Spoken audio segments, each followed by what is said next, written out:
venture forth to the mountains to creep, seeking treasures hidden deep within the earth. A crystal quest, a magical birth.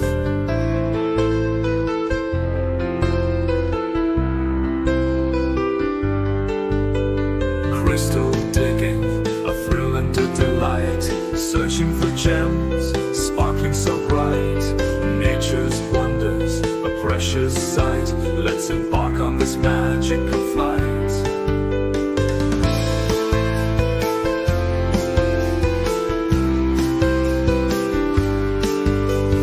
Winding trails and rocky terrain, I follow the clues, a treasure to gain. With every strike, a hope takes hold, a crystal's beauty, a story untold.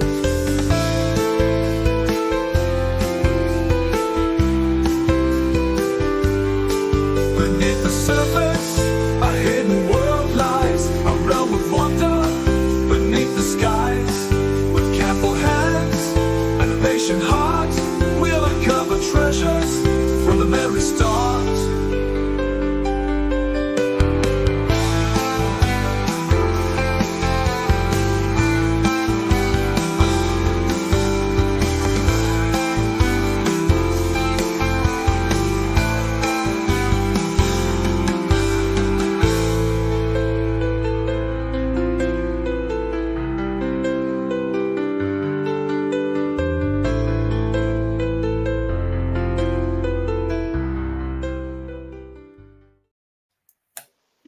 How's it going, everybody?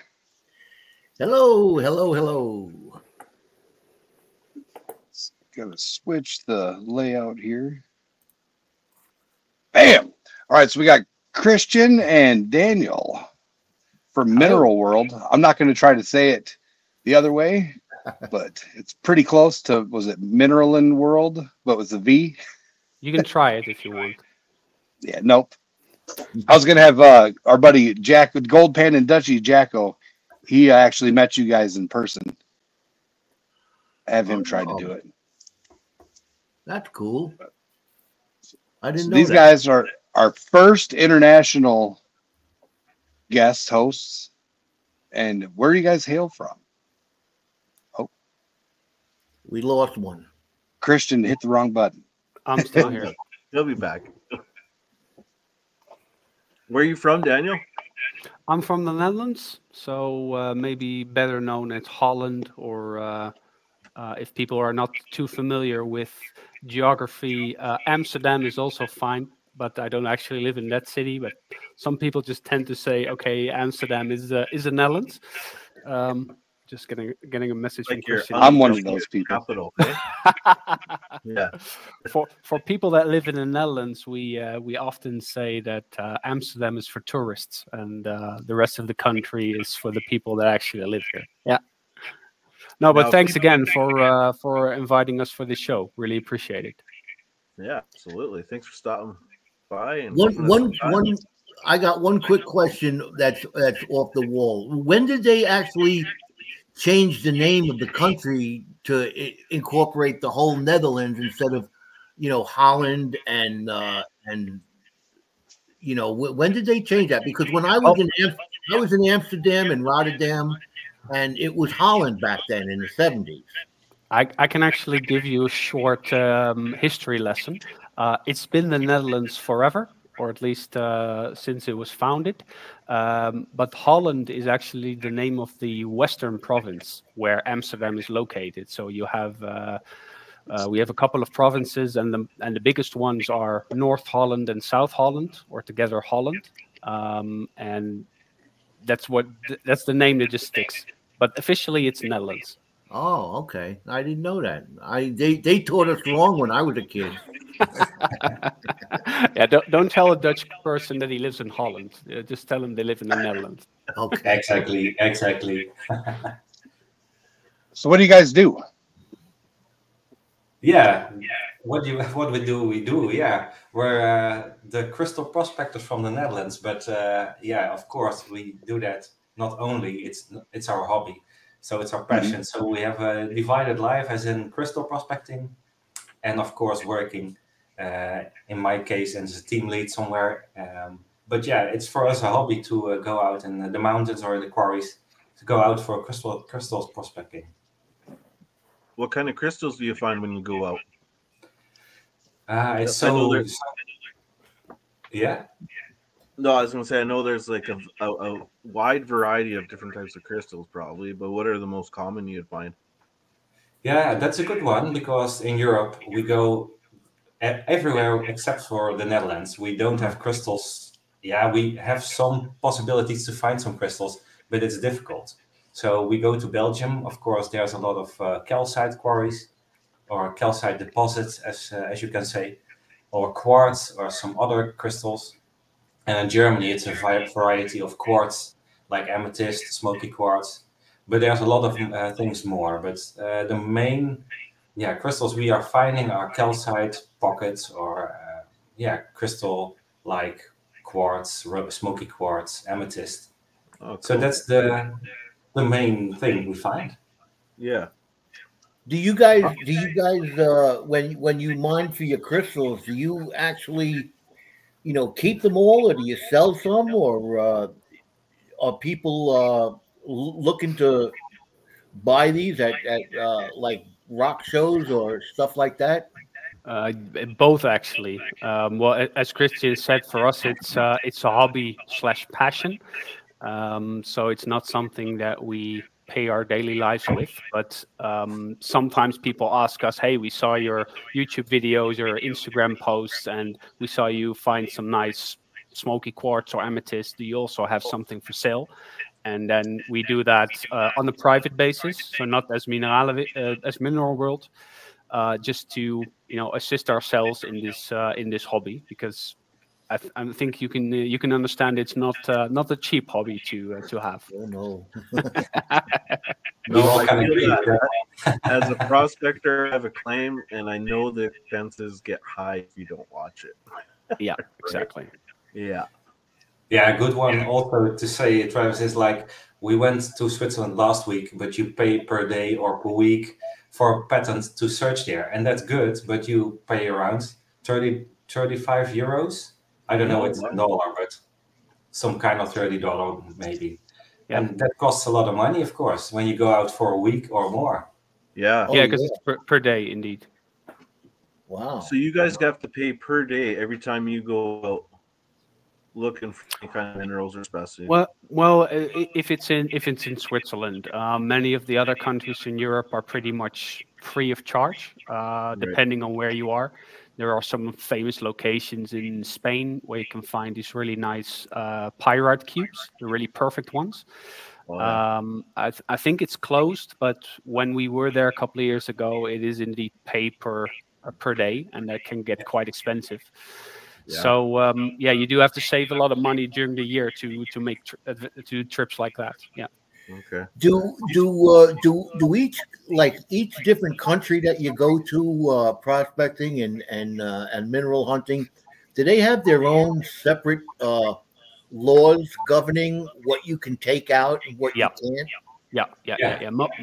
Most countries are okay with it. So when you look at countries like Germany or France, Belgium, Spain, that's pretty much open borders anyway, because in Europe we don't really have borders anymore. Mm-hmm. So also when it comes to crystal digging, you can just take those home, and unless you get someone stops you at the border for a temporal check, and they'll ask you, why do you have these strange rocks in your car? What are you going to do with it? But we had that a couple of times during the night driving home, and you have these big tools in the back of your car, and they first think you're burglars or something. Yeah. But when you explain what you've been doing and you show them the picture, they're like, "Oh wow, can you actually do this in our country?" So they're pretty relaxed about it.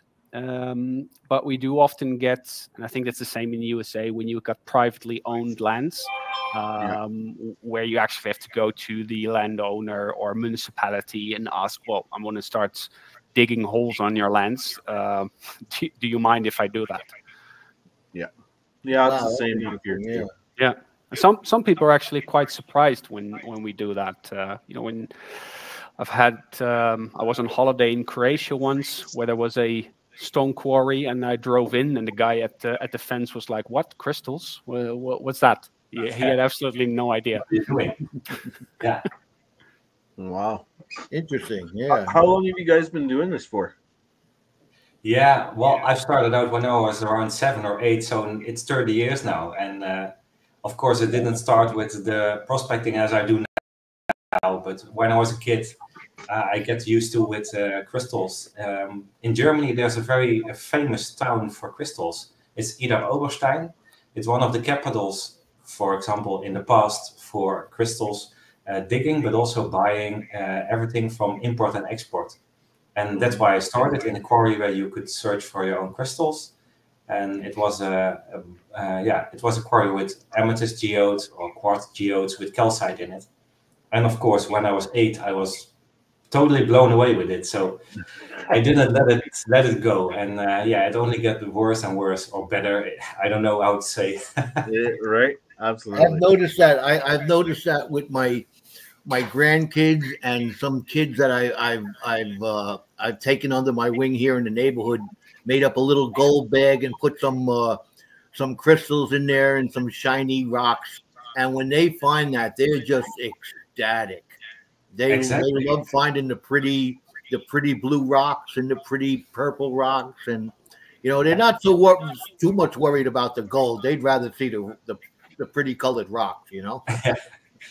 Yeah, but it works. I understand you, Joe. It's exactly what we do now as Mineralenwereld or Mineralwereld, but we want to promote it as a hobby. So children start somewhere around age of 5 or 6 with something, and it doesn't matter what. But when we are on a fair, mineral fair, and there's a child coming to us, he's 6 or 8, and he gets to take a crystal for $1 or €1, call it whatever you want. And he's like, wow, did you really find it yourself? Yes. And you can find it as well. And that's exactly the passion we want to give the children or give other people.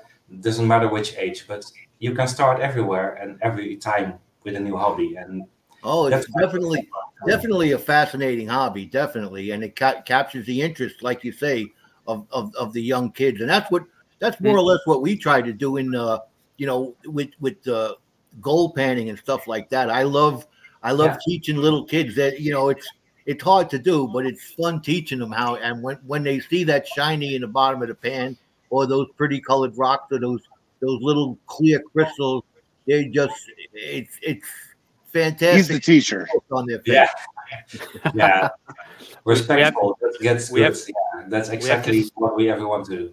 We have this saying in the Netherlands that when kids find crystals, they're like magpies. When it's shiny, they just dive on top of it. All over it. Yeah. Right. So Daniel, we're hoping. How old are you? We're hoping you guys get to come. Yeah. Right, Trev. Oh, we are ready for it. So we're glad to come sometime, of course. Yeah. Cool. But okay, we want to share also some adventures from the last time, of course, and maybe you can come to Europe as well. Did you go to Europe sometime for crystal prospecting? That's a good one. That'd be interesting. Well, we're getting out there all over. We have our friend Talc Detector from Chile. He's watching us here right now. Oh, good, great. Yeah, we're going worldwide with this live. Yeah, this is this. Yeah. Literally. Yeah, I see in the chat as well. This is awesome. Hey, everyone. So, Daniel, how old were you when you got into look for minerals? Well, I was about 7 or 8 when I started collecting. So I didn't even know back then that prospecting was actually possible. And then when I think about when I was 16, 17, 18, when internet started to appear, I actually looked up what I actually found or had in my house. And then someone, I can't remember who, told me that there was a quarry nearby where I live, where you could find crystals and dinosaur fossils as well. Wow. And I was kind of like, oh, well, that sounds really stupid. So I just went there with a bucket and a shovel, and I was sold within 5 minutes. It was one of the most awesome things I ever did. and I never stopped doing it since. So as you can see, I've got quite a nice collection behind me already, which Very is only the pieces that I want to showcase in my room. But I already lost one of the bedrooms just with boxes, crystals, and stuff that I found throughout the years. So yeah, I've been doing this for 25 years, I think. Wow. Man, that seems a shorter time than me. I've only been doing this stuff for 10 years. I got into it later on in life. Yeah. Maybe it's the age, Travis. I'm not sure what your age is, but I'm already, you see, turning gray. So I got some gray. okay. I'm 40. Trav's just dry. The milk's drying right now. Trav's just getting into the 40s. The milk's just drying behind the ears. Perfect age. I just turned 40, so yeah, I'm probably the youngest one here. I'm not going to get into my gray. That's a good one. It's the George Clooney look, Joe. There you go. So, my thing I like to ask people is, I'm a dreamer. I want to go places, but if you could go anywhere in the world to look for anything, regardless of rules, regulations, all that aside, if you had permission, where would you go and what would you look for? I'll start with Kristian. He's on top. That's a good one. I thought about it because it's a question I get a lot. And that's cool because there's one crystal, as of a child when I was 8, I saw on a fair, a mineral fair, and I bought it for myself. It was very expensive. And that mineral just keeps on dreaming and in my mind, and I want to find it myself. But as you know, there are also, in Discovery or National Geographic, other things to see. And one of them is the crocodile mine in Australia or Tasmania, for example. That would be my goal. Crocodile is so rare and so seldom, but also so extremely cool to see. It's something extremely red. It's sharp, pointy. It's nothing compared to every other crystal I can find in Europe or maybe in America as well, or USA. It almost looks. I've one of my friends sent me a video of that actually, and I thought it was fake. I thought it was like some AI created thing, and it looks like a cluster of spikes. Exactly. Like a cluster of red spikes. It's amazing looking. Yeah, and that would be my dream, to go there to find it myself. There are only, I believe, a handful of mines there to find it. Private mines, of course. And it's rare, it's cool, it's unique. So that would be my ultimate goal to find.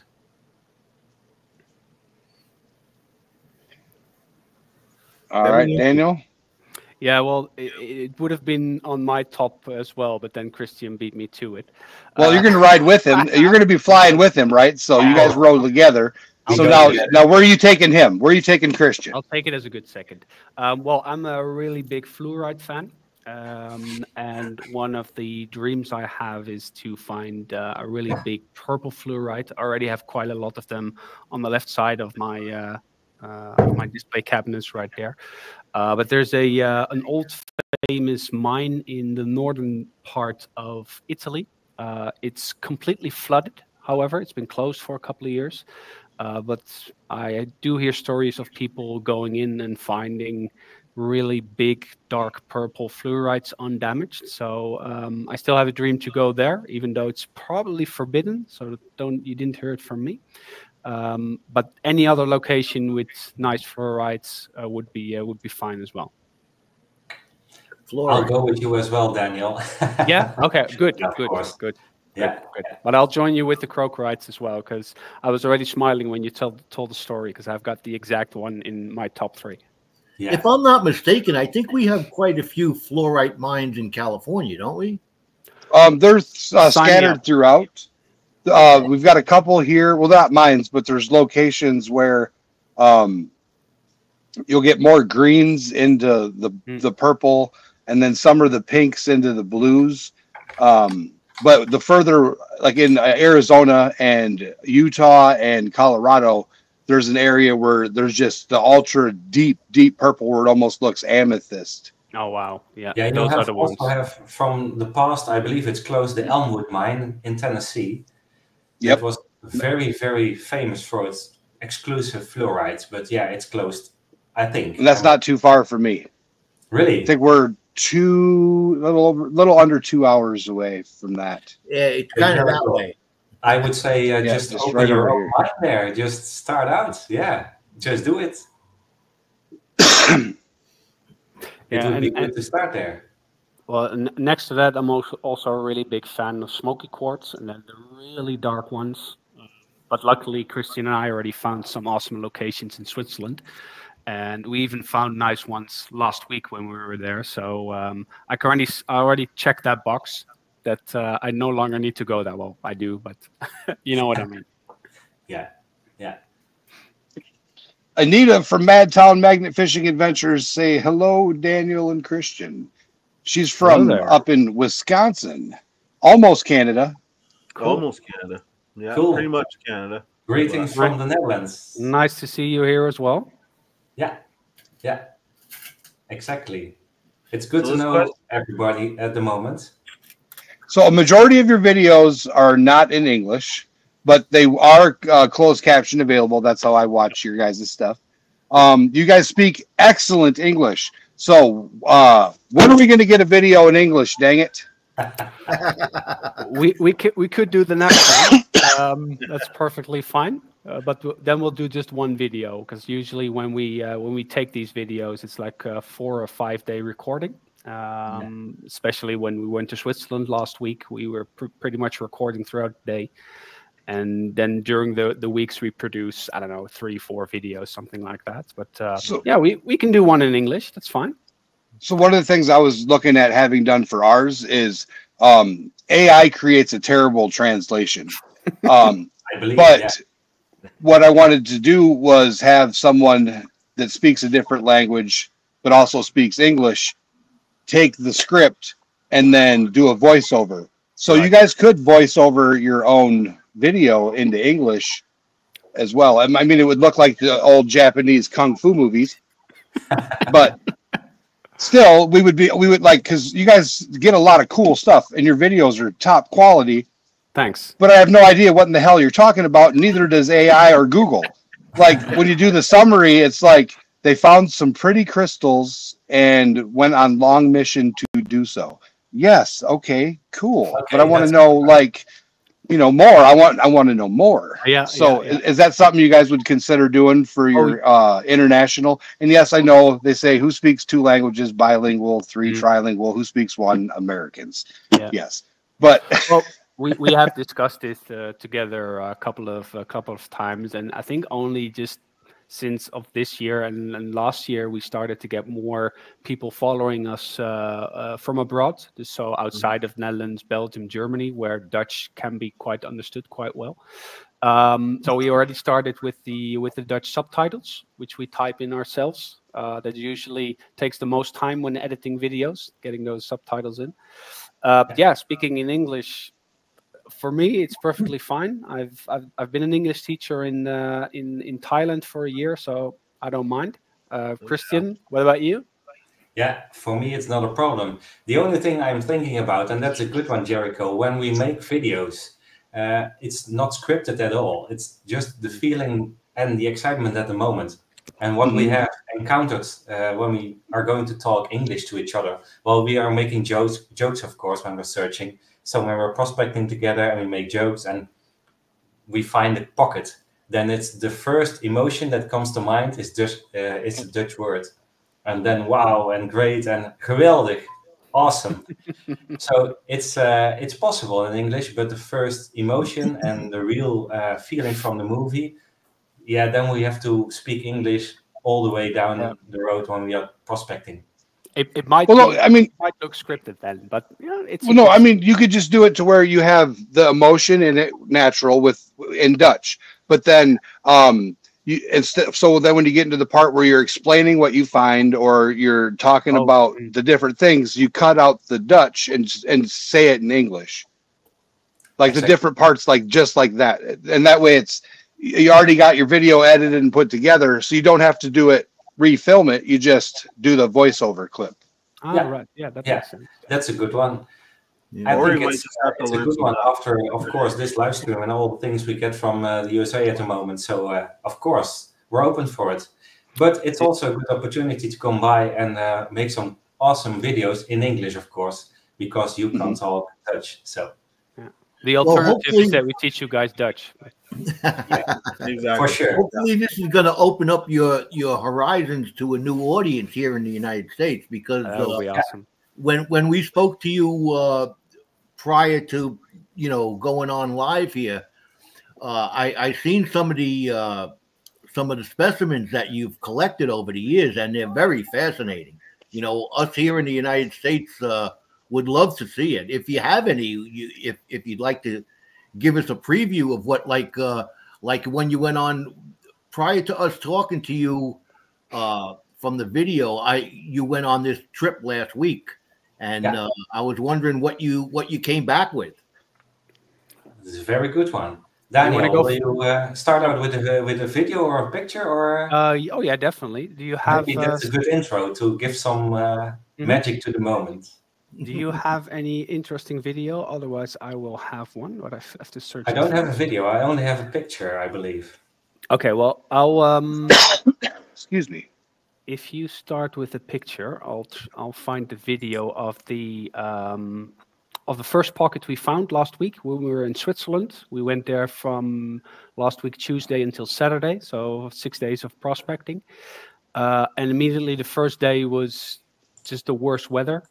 It actually had been snowing on the mountain when we were going, and it just melted, I think, 3 days in advance. But the rains were terrible, so it was like a big mud fight throughout the day.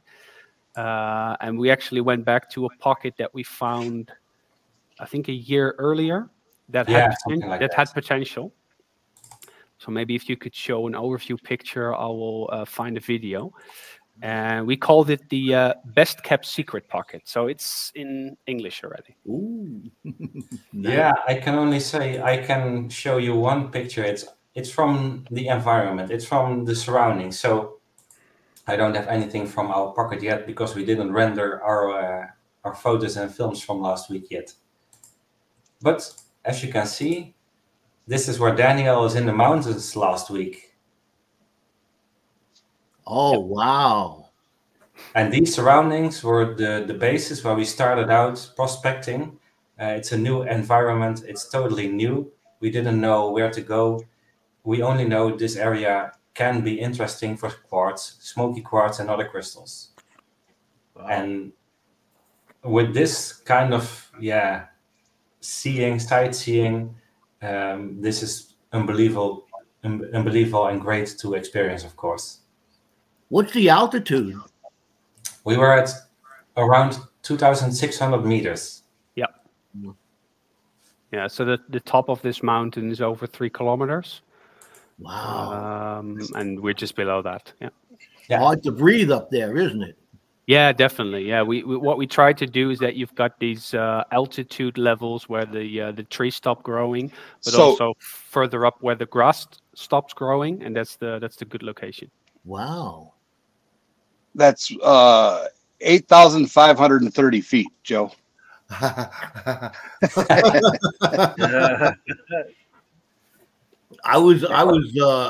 think I was 6,300 feet up in the mountains in Montana, and I was having a hard time breathing up there. He needed an oxygen tank. I have to say, we hiked around 2 hours, maybe, Daniel, to go to a spot where we felt it was interesting. But it was not step by step, but after 5 minutes of hiking, you have to stop. Because we also carry our bag with tools, hammers, chisels, pickaxe, water, something to eat. So we had to stop numerous times to get some air. It wasn't that difficult. It wasn't very high, more than around 100, maybe 200 Swiss stralers. Straler is a term. It's a crystal prospector in Switzerland. Those guys go up the mountains way higher, and they are really there for weeks in a tent prospecting there, and that's around 3,000 to 4,000 meters. And you can guess how high that is in comparison to us. But okay, for us it was already it was good. It was doable, but it's not like you are going to walk there for 5 to 6 hours. Right. I'm just going to share the document. Let me find it for a second. Yeah, you have something, Daniel? Yeah. For some reason, I can only share my screen instead of a picture. That should be fine. Yeah, so if you open the picture and then share the picture as a window. Yeah. Yeah, exactly. So share screen, is that right? Yep. Oh yeah, got it.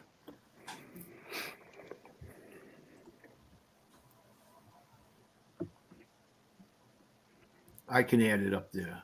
Yeah, perfect. So this is the pocket that we found, and it was actually not raining right now, so we removed all the water, but you see this horizontal line where it gets dark, and that's actually the quartz and chloride vein that we followed.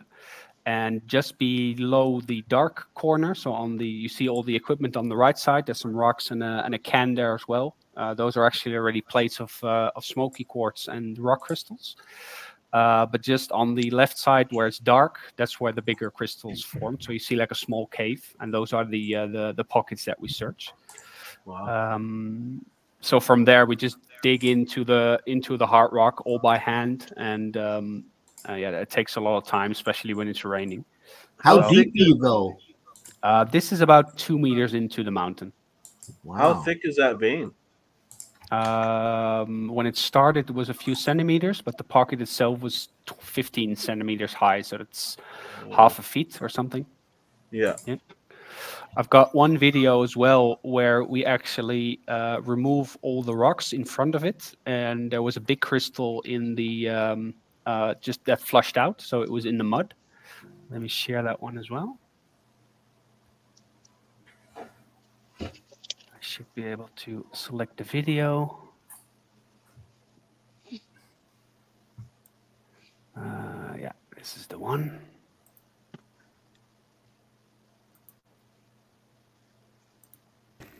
Yeah, here we go. Zo, you ik heb can niet zo see heel the veel rain. kunnen filmen vanwege de... I'll turn off the audio because it's in Dutch. But this was actually the bottom part of the pocket. So it's like steps of rocks going up, and between those rocks where I'm pointing, a lot of mud flowed in. So there are actually also crystals that came out of the pocket that broke off and that flushed through the rock itself. So there's a big slab with smoky crystals, as you can see. Wow.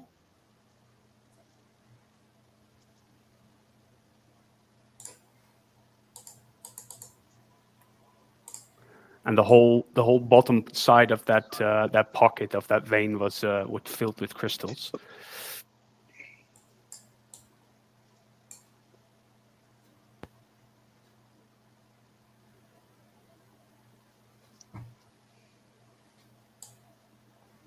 Yeah, so that's the big one I seen on Instagram. Yeah, that's possible. Exactly. We put multiple picture of some slabs there. Yeah. Yeah. I'm just going to find the other video as well where we found a really big crystal. I've got that as well. Video, here we go.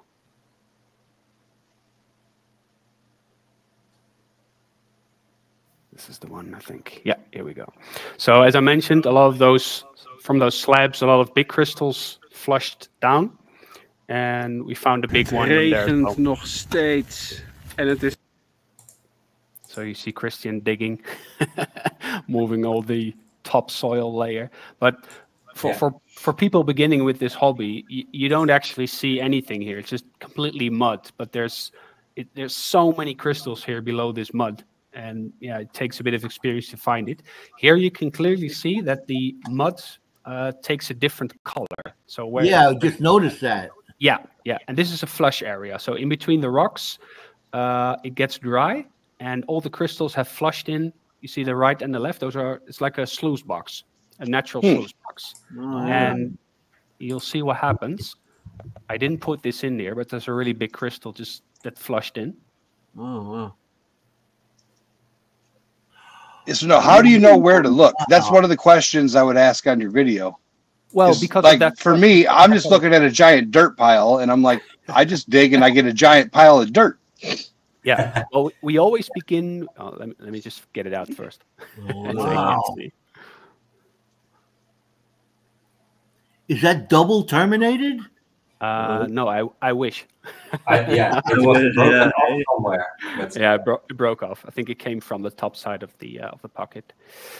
But yeah, where to look? That's a really good question. When you saw in the previous video, you saw that vein, and especially in this area in Switzerland, the crystals always grow in combination with chloride sand, which is a really bright green sand. And because it's so loose, it tends to follow those pockets. And when we walk across the Alps and there's grass, and then suddenly you see rocks and this green stuff laying around, then that's for us an indicator, there's chloride there. So there could also be quartz there, because chloride is also, it has some of the same compositions as well. Yeah. And especially with this, we just follow that chloride vein. It's like a green vein that you see, and then hopefully it opens up bigger, and then you get a pocket. But then we also look at, for instance, this flush area. We call those natural sluice boxes, where you could really clearly see that the sand had a completely different color. And that's because it's cleaned up by water. The water has cleaned up that sand, so it becomes really, really clear. And then also that means that water has come through, which might end up with crystals in there as well. if you want, I can show a small video of some chloride vein we found this spring, because there you see exactly nothing, then the vein, and afterwards you see the smoky quartz coming out. Before you do so, I'll just show the crystal when it's clean, because I got it right here. Great, yeah, that's the one. Hold on a second. Yeah, make it a bit bigger. Oh. He's also a crystal. Yeah. You go up here and then this button. No, it keeps doing it, Joe. You got to take over. Hold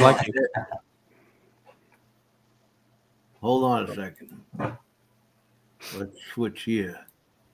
Here we go. Yeah, it's not really focused. Yeah, unfortunately not focusing, but this is the one. Wow. It's amazing how they naturally form like that. Oh, Amazing. definitely. Yeah. To me, it's amazing. Awesome. Yeah, it is.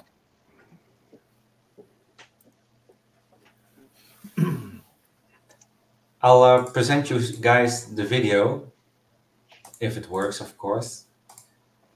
Let me see. Yeah, you see the movie as hopefully, right? Joe, you'll have to add it. Hold on. There it is. Is that the one or no? Nope. There we go. You see my hand pointing to a green vein, right? Yes. Well, that's exactly chloride, and chloride is a mixture of different minerals. But in this video, you see the vein, it's around 3 centimeters. You can see it opens up, because I saw it was like green sand, and green sand, the chloride, gives the opportunity to get bigger, and the crystals can form freely in there. And I've just found one very amazing thing there, and this is the one. As you can see, it's just found. It's dirty, but you see the crystals lying in the dirt and in the chloride. Wow. That's cool. And this was from last spring, so we were very excited to find this, because this clarity, it's good to find. Quartz can be a little bit dull, of course, but this is the higher quality we want. Oh, man. And of course, you'll see one crystal right there in the middle is pointy. Yeah, this is it after I've cleaned it with water, and this is it after cleaning it better. Oh, wow. You see it's light smoky quartz, and the chloride is encrusted on a part of the pocket.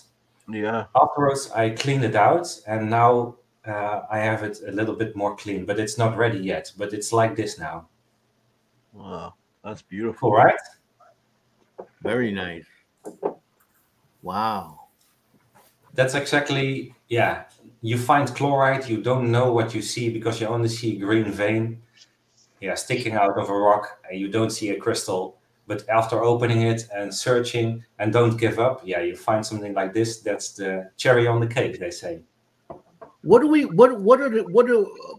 ever find anything? Make me bigger. Let's see if I can't make me bigger. Hold on a second. Can we do this? Oh, hold on. That's me. I'm gonna switch with you. Can we do that? Hold on. No, I can't. Oh, Travis showed got a it. big crystal. Yeah. Oh, Wait a StreamYard's having issues today. Yeah. I don't know if you can really see that. That's a big one. Is that a Herkimer or not, Travis? I believe it's a Herkimer, yeah. Cool. It's And then nice. there's that one. That's a good clarity. Yeah, this one's really nice. I like this one a lot. Cool. Yeah. Nice. Now, what I was, let's see if I can't. Can we do? I can't move anybody. There we go.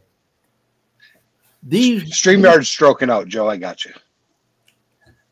Hillbilly teeth. Yeah, that's what we call hillbilly teeth. Okay. It's white crystals in a cluster. Right. What exactly are they? This definitely looks like a quartz cluster. Oh, that's what they call the quartz cluster? Yeah. Yeah, I believe so. Okay. Of course, it's not 100% visible because of the picture now, but it could be easily quartz. Yeah. We found this is from I guess it's down there in North Carolina. We found that. And you went out there. It's an open field, or what is it exactly? Is it a quarry, or how does that work? So, it's adjacent to an old mine workings, and it's just on the hillside. There's areas where there's scabs of it and slabs of it. I'm not sure if it's from old tailings or what, but it's just there. Okay. Cool. But it's one of those locations. Yep, it's one of those locations. We're having issues here with, I guess, StreamYard or somebody. He'll be back. Yeah, he'll be back. When we were prospecting for gold down there in North Carolina, that's when we came across what we call hillbilly teeth, or those quartz clusters. Cool. And to me, it was, I never seen anything like that. So that's why I grabbed it up real quick. Yeah. But it's a good quality. For us to understand, we haven't searched for gold anywhere or somewhere. It's new for us, but you are more expertise than that. But quartz and gold go often together, right? Or am I wrong? Yeah. Well, and that's what my question was going to be, is like, have you guys put a pan in any of that dirt that you guys are looking at? Because I'm like, oh boy, that looks very good question, but we haven't done it, so maybe we're totally messed now. No, but it's still really cool what you guys are finding. Really cool. Roy and Becky are here. How you doing, Roy and Becky? What is the strangest thing you guys have ever found? Do you have a strangest thing, Daniel? Good question. Good question. Strangest thing. I'm just gonna look real quickly in my display case for a second. Well, not really strange, but I think. Oh well, yeah. I think a strange would be. It's not. Yeah, we all know pyrite, for example, is it grows in cubes. So the pyrite crystals itself, and it's not really a strange find. You know, you could find it pretty much everywhere. But what I found pretty strange is that the location that we went to find these pyrite crystals is that they're so ridiculously huge that everyone that has ever visited either me or Kristian's house and looked at those pyrite crystals, they're like, oh, those are not real. You've polished those or you've cut them, because they're just a couple of centimeters big, perfect cubes. Really? And that just looks ridiculous. Yeah, I think that's probably the most strange thing I ever found. Okay. Kristian, what about you? I think he's looking for a picture. Yeah, or he froze. He froze. Yeah. Oh. Yeah, when we get I got some here. When we get pyrite, it's little. Yeah, but there are little cubes all stacked together. Yeah. Right. Do you want me to show? Do you want me to show the ones that we found? Yeah, I think that'd be interesting. We need to put some context to it. Oh man, Look at that. That doesn't even look real. Mine. No, that doesn't look real, but it's 100% real. Oh, absolutely. That is amazing. I would love to find something like that, man. Wow. Yeah. Were you ecstatic when you dug that up? Oh, definitely. Yeah. I can imagine. Yeah. Wow.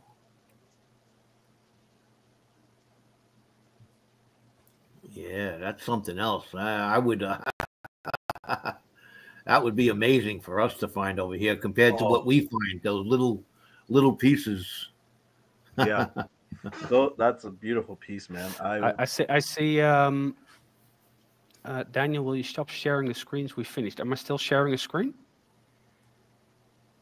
No, we're all up here. Okay. I just got a glitch, I believe, but you showed us. You showed the pyrite, I believe. Daniel. Yeah, correct. Yeah, correct. Yeah, correct. Cool. How about you, Kristian? Sorry, Travis, I didn't hear you. What is the strangest thing you found? Yeah, I also wanted to say pyrite. Of course, Daniel and I have the same adventures. Strangest thing. Yeah, let me think about it. Because strange as in seldom or rare, I can, renounce something, but maybe those, Kristian, maybe those negative crystals that you found when we were searching for fluorides. Exactly. Oh, you were searching those ones. Yeah. Yeah. It's called, what's the name again? It's a really difficult word. Incrustation crystal. Incrustation crystal. So when you have a, let me explain. If you have a crystal that has some overgrowth of another crystal, it takes that shape. So if you have like a fluoride, which is a cube, and you've got quartz on top of it, then the quartz itself also forms over that cube. But sometimes the original crystal erodes away. So the fluoride is gone. But then you still end up with a quartz that's completely square. Really? Oh. And that's I can show you. I can show you if you want. That's what it's called incrustation form. Okay. We found. I'll show you a picture of it. I just found one. Like this. I think, Joe, you got to bring it up. Yeah, I'm going to have to. Let's see. Hold on. There we go. Oh, yeah. Yeah. Oh, This is a quartz cluster, but you see a bright, shape, of course, and that was over fluoride crystal. So the fluoride crystal is gone, totally gone, but the quartz grew over it, and now you have a negative of the fluoride crystal that was there. Oh, wow, that's interesting. I can show another one. I don't know if this works. You see another one now? No. Not yet. Okay. That's too bad. Yeah, I think if you might have to take that one down. Yeah. Unshare and share again. Yeah, but you can see, of course, the negative one. It's cubic, and there was another crystal. So that's strange to find, of course. It's also cool because the negative crystals or the incrustation is some kind of second or third generation of crystals going over another. Right. And then you really know how many millions of years Mother Nature needed to crystallize that and to make it like it is now. So that's very cool to know. Yeah, that's a very cool specimen, man. You guys have some amazing stuff. I I see was someone. going to ask. Well, Thanks, I got one quick question about that that pyrite, the large cubes of pyrite that you had there. What would that go for on the market? Has anybody ever offered you a price for that? Oh yeah. It's going to be a couple of $100. Wow, I would think it would be even more than that. Depends on what someone wants to give for it. Because for me, it's a lot of emotional value because I've collected it myself. Right. Yeah. It's a piece of art made by nature. Yes, that is some specimen there. And the rock itself is really light limestone. It's almost a gypsum-like stone. So if you just put this in the water, you just end up with pyrite cubes. It just falls apart.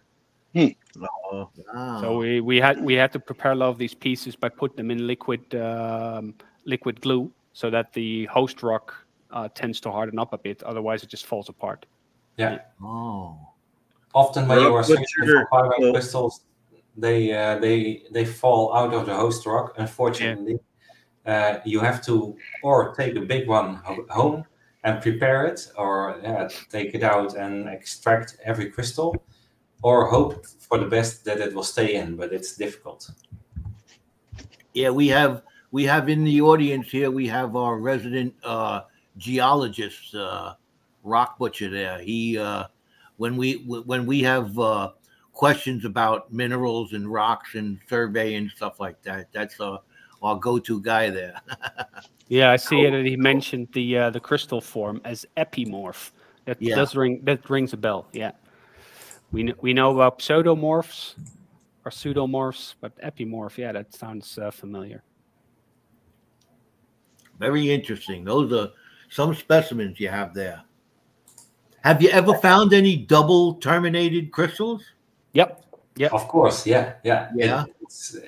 Of course, but maybe Daniel more than I have, because he went to Italy, and there you can find also in, I believe, a part of the Italian Alps, double terminated crystals. It's something like Herkimer, but Herkimer is always the name is connected to the place where it's found, of course. Right. But in Germany or in Italy or in other countries, you can find double terminated quartz crystals with some kind of clarity or bitumen in it, and you can call it Herkimer. Yeah. Or you can call it, as they say, Daniel, in Germany. Yeah, I forgot it. It's like the diamonds, you mean? Yeah, Schaumburger diamonds. Yeah, exactly. In the area of Schaumburg, you find also double terminated crystals, but it's so similar to same. Yeah, we just I just recently subscribed to a channel here on YouTube about I think she's a retired school teacher who does geologist stuff upstate New York, and she does a lot with the Herkimer diamond. The Herkimer diamond detective. She's one of our upcoming Thursday guests. Yeah, she actually has sent me a package with some AAA specimens, completely clear, flawless Herkimer specimens. And I'm not too far. I'm here in New York, and I'm not too far from there. And I'm going to make I'm definitely going to make a trip up there just to, I got some digging tools and some hammers and stuff like that. I want to try this out. It's getting me, especially talking to you guys, getting me more and more excited about it. Very good, Joe. And I always watching also videos on YouTube or Insta. I believe it's in Herkimer country, but when they are searching there with also the hammers and everything, maybe some explosives or power tools, just to extract the Herkimers, it's cool to see. But every Herkimer, it's the same kind of crystal. It's quartz, but it's not formed the same way. Every crystal is unique, and that's what makes it cool. That's also for, like calcite, for example. it's very, very common. It's not seldom, but it's so difficult to find the best quality, but also they grow in so many forms. So I like calcite a lot. You can find it in every color, I presume in every color, or maybe not one or two, but yeah, a lot of colors, forms, sizes, and every country has calcite, I believe. So it's just where you find the nice one and the big one and the good one for your display case. What makes quartz crystals like? There's regular quartz. I have quartz all over the place here in New York where I can find just walking around. They use it as garden gravel and stuff like that. But what makes it form one way as opposed to forming as a crystal? Yeah, I'm not a geologist. I can only say from my experience, what I've learned is you have like the Alps where we are going to search for crystals. The cracks in the mountains open and there's some kind of liquid silicate dripping down and forming it with other gases and things there to a crystal. But when you have the massive earth beneath, of course, there's not much room. They form in veins or big veins. And gravel, for example, we have many gravel pits in the Netherlands. With our geologist says time and room to grow, Joe. Exactly, the room to grow, yeah. Because when you have a vein and it's totally filled with silicium and it's going down and encrusted in the mountain, it doesn't form open to a crystal, but it is quartz. So gravel or sand, for example, sand is around 70%, I believe. So maybe the geologist can explain. It's formed out of quartz. So sand, as in the desert, is also quartz. Oh, wow. But it's micro quartz, of course. Yeah. I think a really good example for crystals growing, or at least the shape, is when you go to a cave and you see these, these stalactites hanging from the ceiling. Then the cave itself is the void. So that's a huge pocket, and it's actually calcite minerals that form into a pipe or okay. I never thought of it that way. It's not really a crystal, so it's not completely geology the good answer, but the concept of, indeed, as was just mentioned, that you need time and void for it to grow.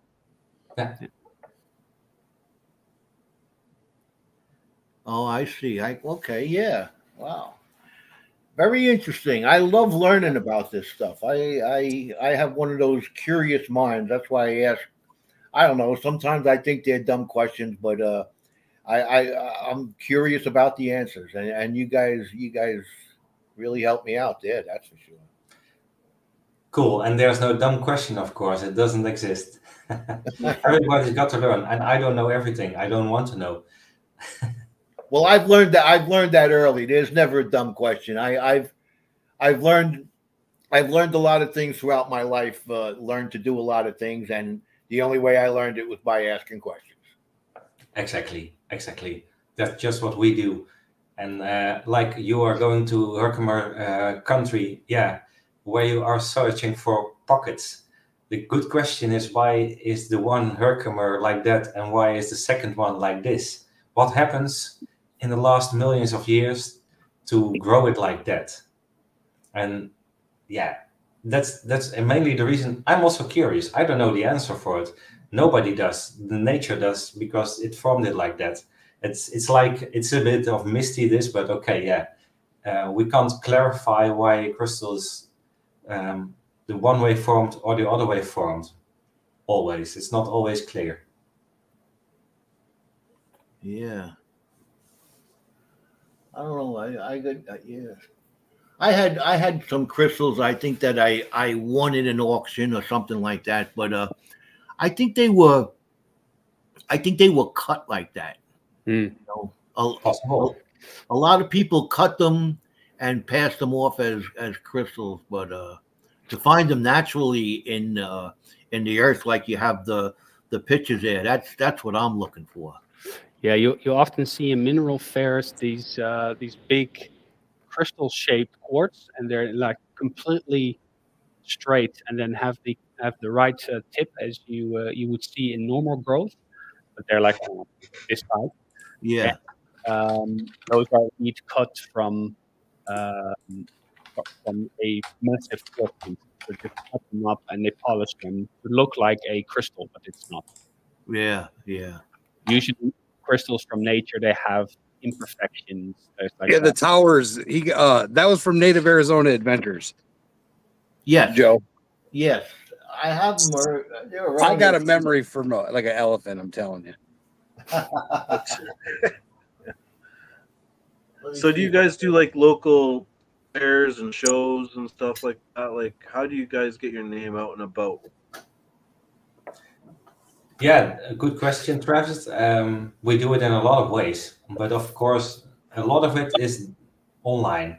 So, for example, we've got a website, mineralenwereld.nl, but also YouTube channel, Instagram, Facebook. But our main focus is YouTube because of our movies we make, and the website with a database with localities where you can search for crystals, but also information about everything to start prospecting. Right. And the link tree is in the description. It's one of the top links in the description for all the lives. So if you want to find all their different platforms they're on, you can click the link tree. It'll show their website. He did an excellent job. I gave him an assignment, and the next day he sent a better link tree than any of us have. Right. That's a bit of a marketing background. Yeah. And the mineral fair, because it's a hobby for us, we are not mineral dealers. Of course, we sell something to make our hobby possible. But we go to around 5 mineral fairs a year maximum. The biggest one in the Netherlands, we are always there, and also one of the hosts with an exhibition. Last time it was about the Swiss Alps, so that was cool, of course. But every time we have a theme for our exhibition, and we are there answering all the questions and also going on pictures. We also had a child around 12 years of age. He was a big fan of us.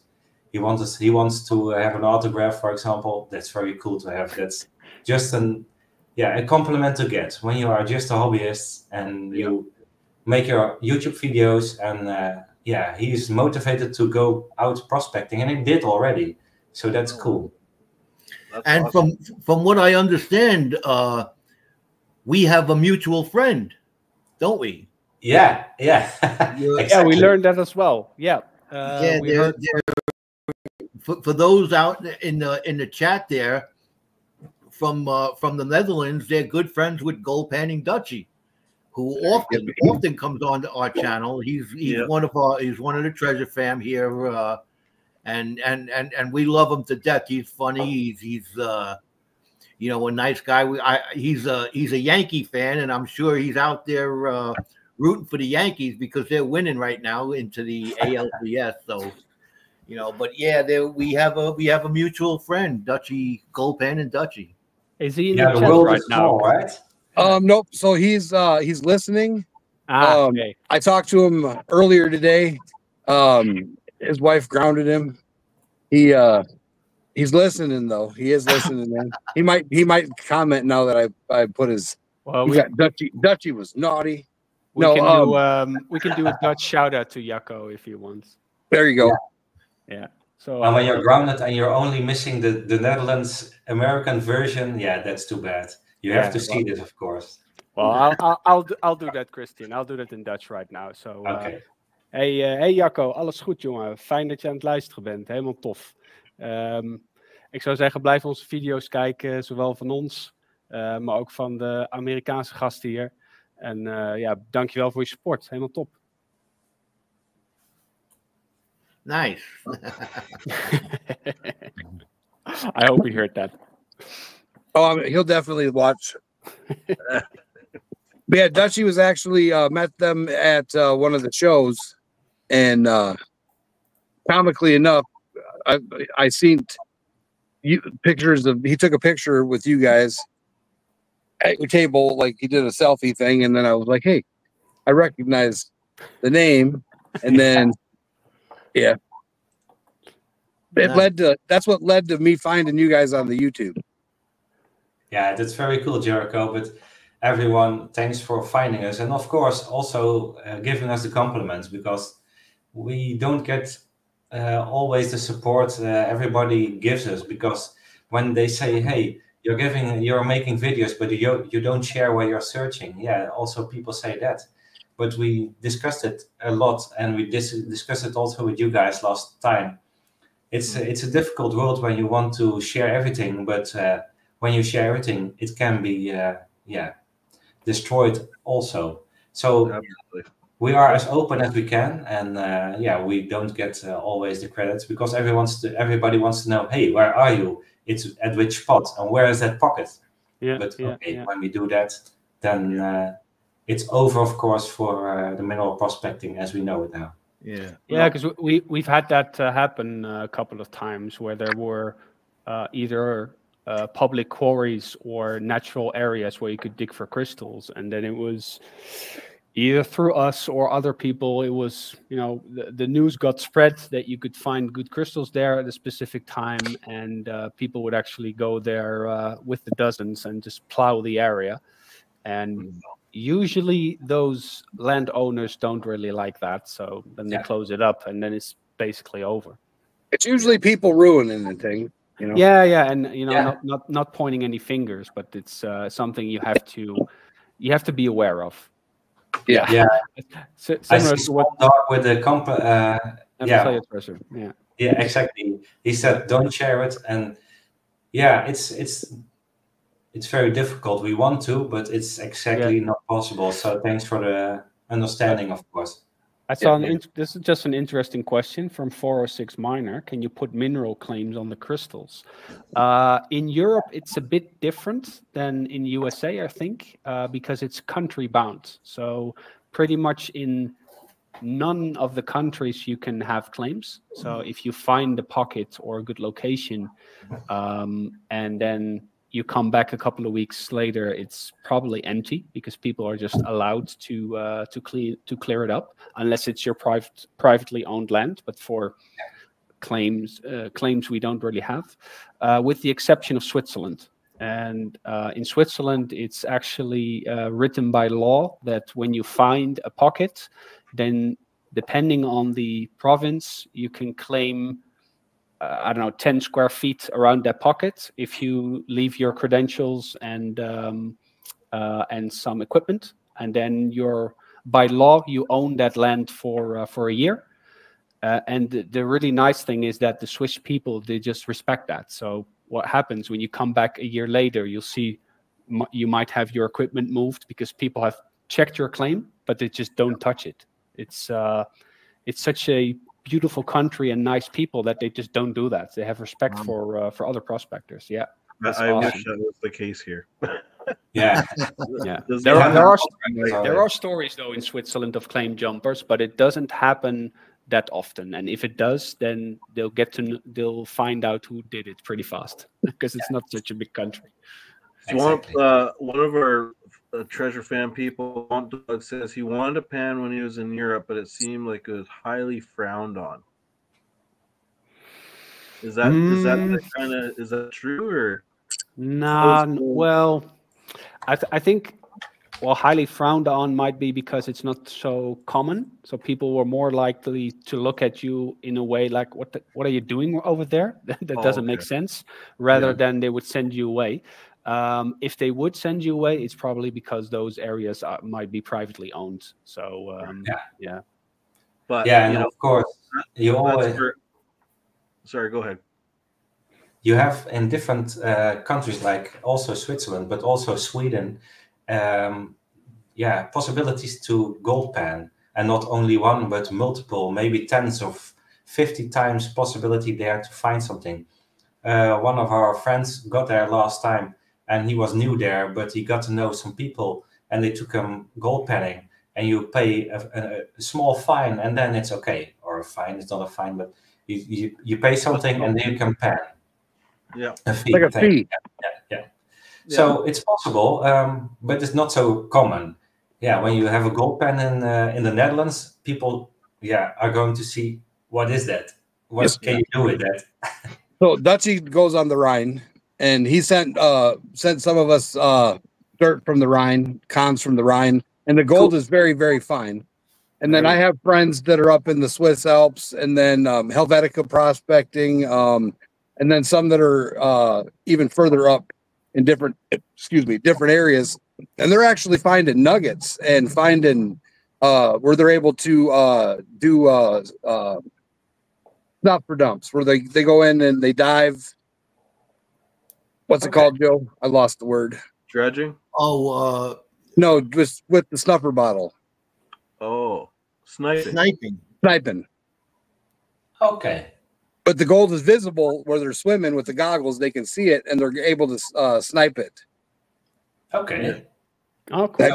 Have you guys ever thought about adding a little gold panning and a little prospecting to your Swiss Alps and Italian adventures? I think those nuggets that they find actually come from us when we throw all the dirt down the mountain. I was gonna say, you said nuggets, and Daniel's eyebrows raised. He's like, "Ooh, really?" Yeah, it's probably us. Daniel, I have a secret. I really have a gold pan. Yeah, I know. Yeah, he knows. He knows. I'm joking. joking. It's a bit of the same when you start talking about agates and micromounts. Because it's like blasphemy. Yeah. But there, of course, it's a possibility. But the downside from it is I want to go up in the mountains, go hiking, go rock climbing, go prospecting. Gold panning, of course, is cool, but I did it once with a friend of mine. We didn't find anything, but that's not a problem. But you're gold panning and you don't know 100% what you're doing, so you really have to get to know it. Yeah. And next to my hobby as I have now, I don't have the time to really go into diving or deep diving into every lecture and every interesting information about gold panning. I want to do it good or leave it. We just need to plan a trip. When you guys go mineral hunting, we'll just come behind you and do some gold prospecting. You're welcome, Travis. Please join us. Yeah, no problem at all. You dig and we'll pan. Yeah. No problem. I'll accept. It's a win-win situation, I think. I think so. Yeah. Yeah. Yeah, it all starts out in the Swiss Alps. So from that place on until the Netherlands and Germany, you can gold pan everywhere you want from the Rhine or whatever, and then you can find it. So I think Switzerland is one of the reasons that we stuck to digging crystals only, because it's such a beautiful and inspiring country that when you get up those mountains and you just look at those views that you don't even bother to go panning anymore. Yeah, that first photo that you put up there, that was something else with the mountains in the background, and the Swiss Alps are just beautiful. Yeah. I've always wanted to go there. Yeah, as we say, just come by. You all are welcome to visit us, and we go up the high mountains, of course. I remember one thing that stuck out in my head when I was there. I think we were traveling from France through the Swiss Alps or something like that, and we stopped to have something to eat on the bus. It was a bus ride, a bus trip, and we stopped, and they gave us sandwiches. And I had to get another one because the bread was so delicious. I'd never had anything like that before in my life. My mouth is watering now, and this is back in the 70s. I'm remembering this, how delicious that bread was up there. I don't know why. But you ask him where he put his car keys, he's got no idea. So Robert Worley, he's one of our rock hounds from Colorado. He sent some pictures he wanted you guys to see. This is angel wing calcite. Okay. Interesting. I'm not sure if you can see it. It's visible, but it's I can see the calcite cuts right. He found that out there in Colorado. The soda bread, Joe? No, it was regular. It was like French. It was just, they called it French bread. It was on a sandwich. We had a couple of slices of cheese and I don't know what it was. I just remember the bread. The bread was delicious. What is the furthest you guys have traveled for look for minerals?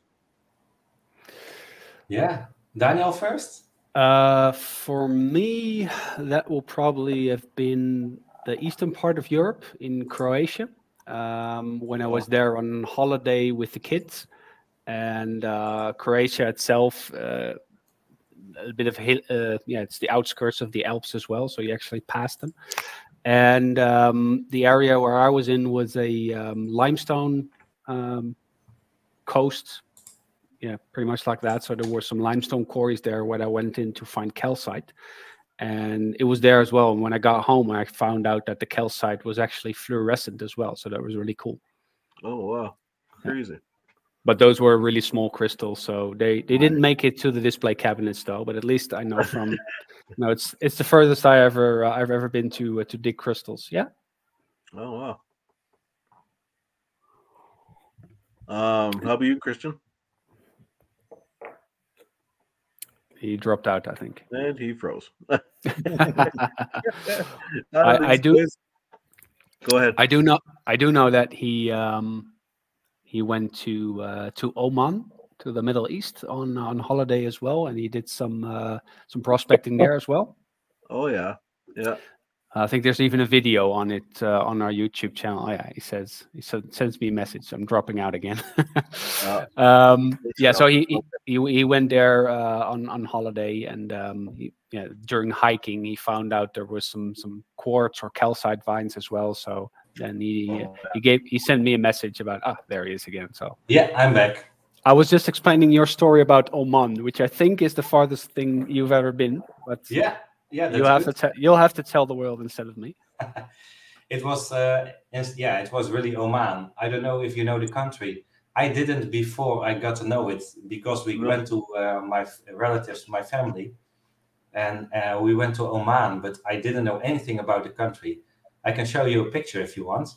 Sure. But I was in Oman for about a week and a half, and Oman was sand and much more sand. So as you can see me here, you see me in the mountains, right? Yeah. We see it. Everything was sand and it was desert, and I didn't know anything about it. But I went prospecting for a day, of course, in my short pants, and I just found calcite everywhere. The whole mountain was calcite. Everything was calcite. I didn't know why.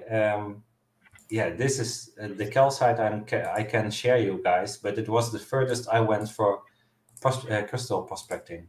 Wow, this one. That's cool. Have you guys ever thought about coming to North America and doing some crystal hunting? Oh, definitely. Yeah. It's something we do want to go in the future, just to expand our horizons a bit as well. You got any kind of prime locations you're thinking of, or that you kind of have your sights on, or? Well, not yet. Maybe the more known locations, so where the fluorites are found. And I saw on a TV show once that there is a mountain where you can find amethyst as well, but I can't remember the name. There's a place right here in North Carolina where you can go up and just pick it right out of the side of the hill.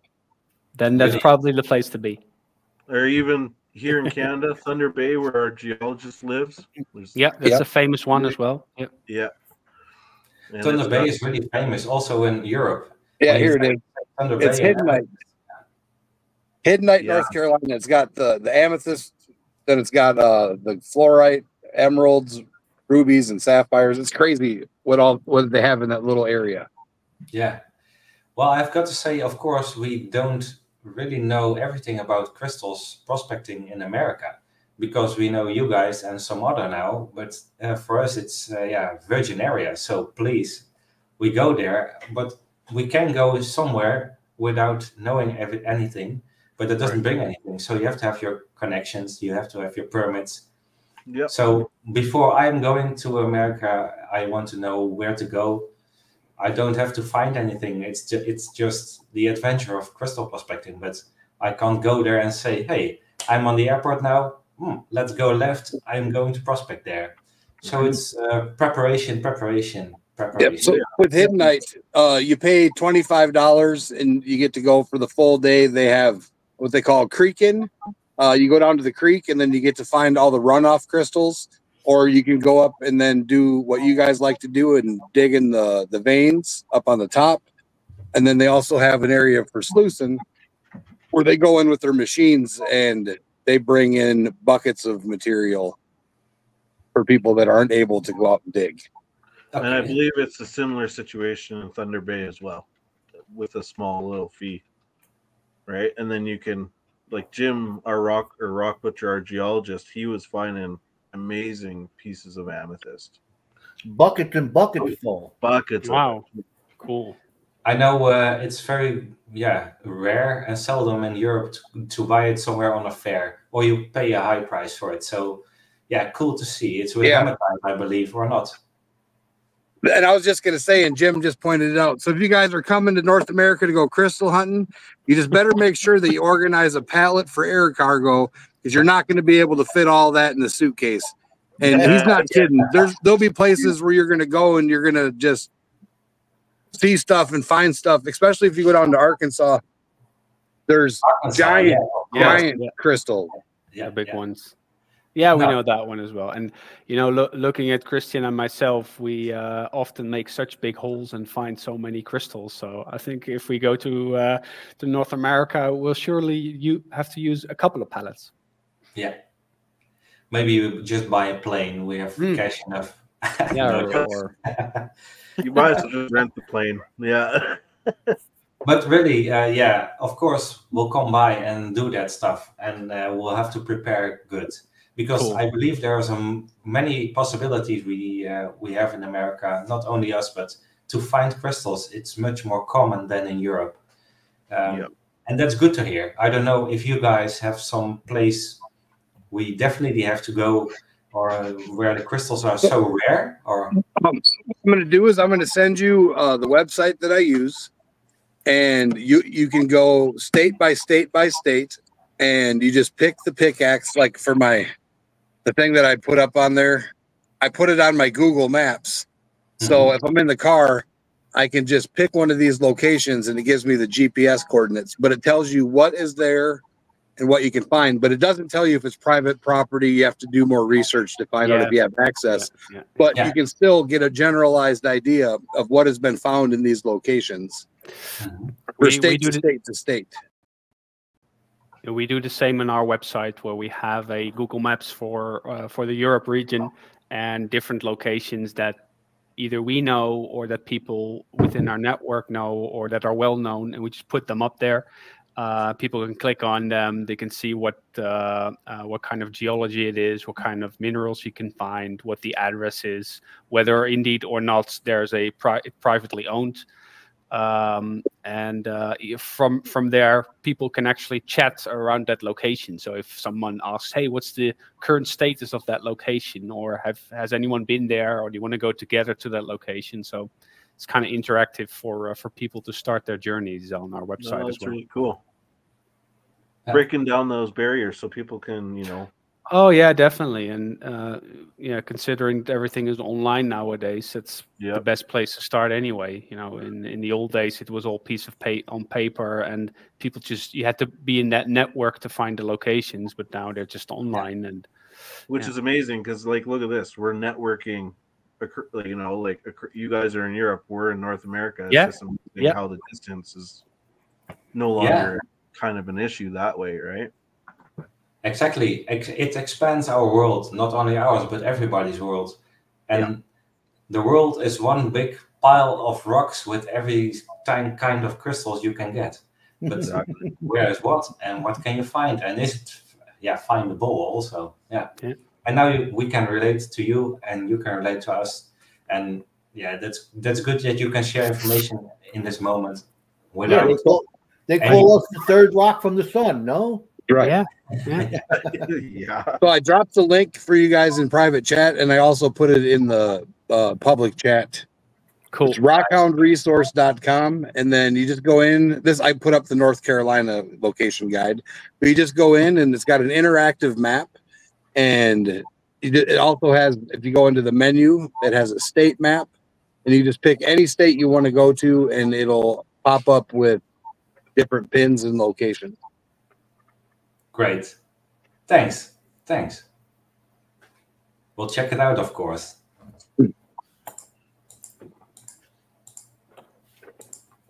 I was just checking on our website if we also have locations in the US, and apparently we have some.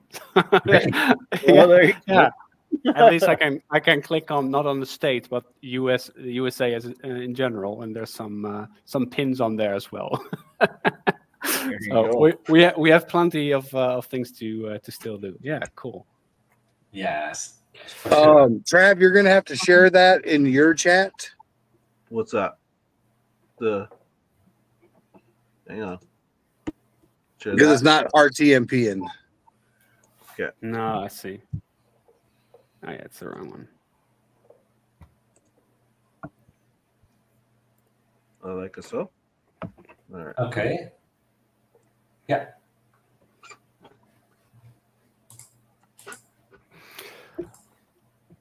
So if it's interesting, I have some videos of one of the last days that we were in Switzerland last week, where we found smoky quartz for, well, officially the first time. We did find some traces of smoky quartz over the years, but this was finally a real pocket with big crystals.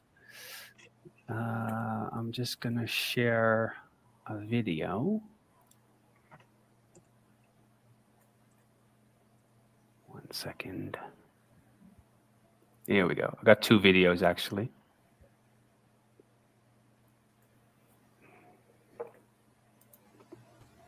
Zo, maatje, we hebben een nieuwe plek gevonden. So this was, yeah, I turned off the audio. There was a piece of wall that actually collapsed there. So we saw it from afar. The rock was a completely different color. You see, it's really light. It's a granite, and we already found some traces of smoky quartz there. But then we hit the jackpot right there. Oh. It's double terminated smoky quartz. Yep. Oh, look at it.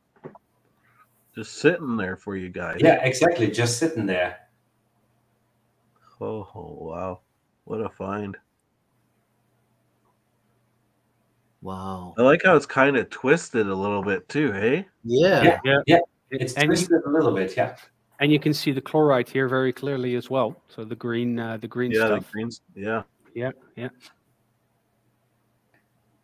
Yeah, that was a really cool find because smoky quartz is more rare than normal quartz or regular clear quartz. But the Swiss Alps are famous for it. But we didn't find nice or very nice specimen in the last years. We did find, of course, good pieces, but we want to have more or better pieces to improve our own collection. And this was really a good find. Yeah, it's another small one that we found. Unfortunately, not on the host rock, not on matrix, as we would say. That's for us the ultimate thing to find. But yeah, you can see the happiness. What is in the smoky quartz that makes it smoky?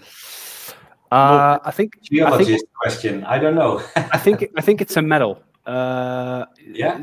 Yeah, I'm not sure. Maybe rock. Isn't it tin? But yeah, it's radiated, but there's some kind of a trace mineral in there. Zircon. No, it's something different. Zircon. That's what our geologist says. Oh, it is. Okay. Cool. Okay, cool. Yeah. Oh, okay. Nice. Radiation zircon. Zircon is radioactive. Oh yeah, that's the one. Okay. Yeah. Then I have to stay at home at the moment. What you're saying is that if you put that smoky quartz under one of those radiation detectors, it'll go off?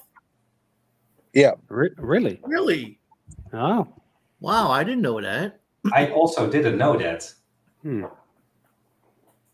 Very interesting. Very. So shipping it. So if you come down here to Smoky Creek and get a giant pile of smoky quartz, you might not be able to ship that back. Yeah, maybe not. You might be stopping at customs and doing a He pop says it's squat. not dangerous. Okay. He says, and it's not strong, but it will read. Ah, okay, okay. So it's Wow, really that is small interesting. radiation. Okay. Okay. Okay. But that's good as for us to know as well. I didn't know how it started out being quartz or rock quartz or or smoky quartz or amethyst. I know it was radiation, of course. Other crystals like hematite or other things that collide because it will be something, but that it was radiation. Wow! Look at Whoa, that. look at that. Yeah, that was one of the best finds we had last week. Oh my god. Yeah. How Smokies. much? How much? That is beautiful. Oh my I god. bet you can get a pretty penny for that. Yeah, I've got it here. Oh, all right. Let's get this down. Hold on.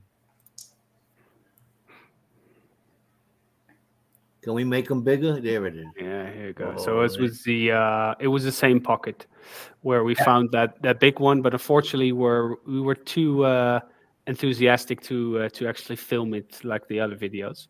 Oh, yeah. But it was you can really see it's really dark, and I still have to clean it so that the host rock becomes more white, so you get the real contrast of the dark brown smoky quartz and the white granite beneath it. Yeah, Yeah, but we know about people getting excited and not filming stuff, don't we, Joe? yeah, we've got the same problem. We always we keep on reminding ourselves when we're on the mountain. I think we tell each other like 20 times, "Oh, don't forget the film. Don't forget the film." Yeah. Oh, right. Yeah. But we forget it. So Joe's in the 1800s gold mine, and they found a 5-pound gold nugget near this area. A 5-pound. Yes, and he's metal detecting, and he's not getting any signals, nothing. It's clean. And then all of a sudden, his metal detector goes crazy. So you'd think, maybe get the camera, right?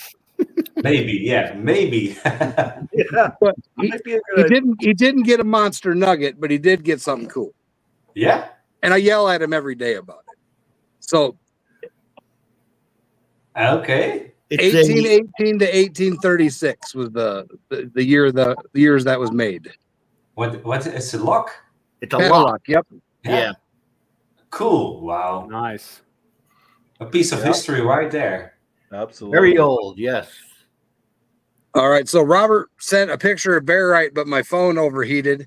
He wants to know what you guys have for barite. Oh, Well, we are.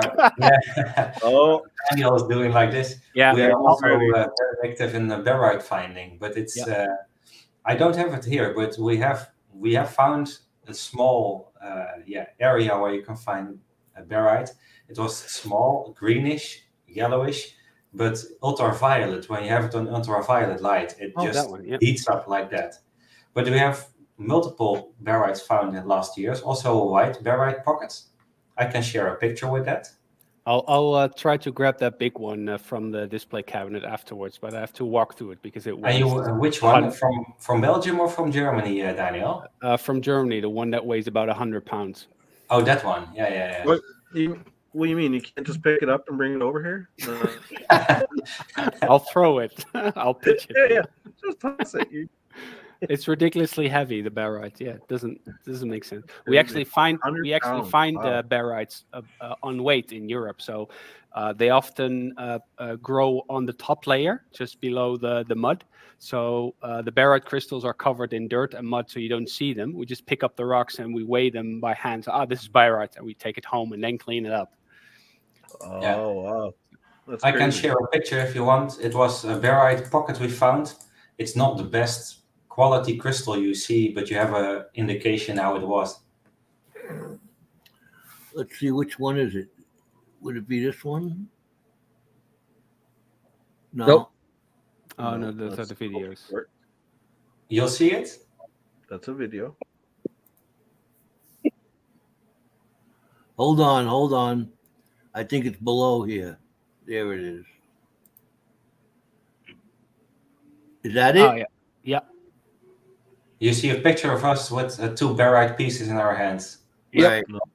Yeah. And we found this pocket. It was about 2 meters when we finished it, but it was non-existent when we started. It's just a pocket. And the cool thing is we made a video and we didn't know it, but Daniel made a video of it when I accidentally found it, probably, but I didn't know there was a pocket. So I just pointed at something. Hey, there could be something in it. And we didn't go on there. So it's a cool video. You can see it on our YouTube. Yeah, you see during the intro of that video, you see Kristian tell the audience about where we are, and then it freezes that video, and you see some arrows I've put on the still where it says pocket right here, and he's sitting in front of it, but we didn't know. Yeah, that's like the desert rose formation of barite. I've got some barite samples that we found that look like roses. They're really pretty, but they're not big. They're just little. Oh, desert rose is barite? Yep. Oh. Here, I got to sample some desert rose if you want to see. I might have some of that around here. Yeah. Exactly. Cool piece, man. That's a big one. Yeah, it's big. Oh, nice. Oh, yeah. Wow. Yeah, it's all the way around. It's really nice. Yeah. Yeah. Cool. I can share another one which gives you an example for barite. This piece is about 5 to 6 centimeters. But it's barite on host rock. Green or yellowish greenish. Oh, yeah, that's nice. That's a fluorescent one. Yeah. Yeah. So you see the host rock and it's totally bare, and then poof, without nothing, there are barite crystals going on it. Wow. And from this pocket or this cave we were in, we have so many pieces, and it's so cool on our ultraviolet light. And the link I just dropped is the one where he points to the pocket. Yeah. Cool. I'll grab the really big one that we found in Germany. So I have to put off my headset because otherwise I can't reach it. And he gets a hernia after it. Better get his weightlifting belt on. Yeah. Yeah, but barite, is it very common at your locations or? Not around here that I've seen, but out in the Colorado area and. Wow. That's a big piece. Yeah. Yeah.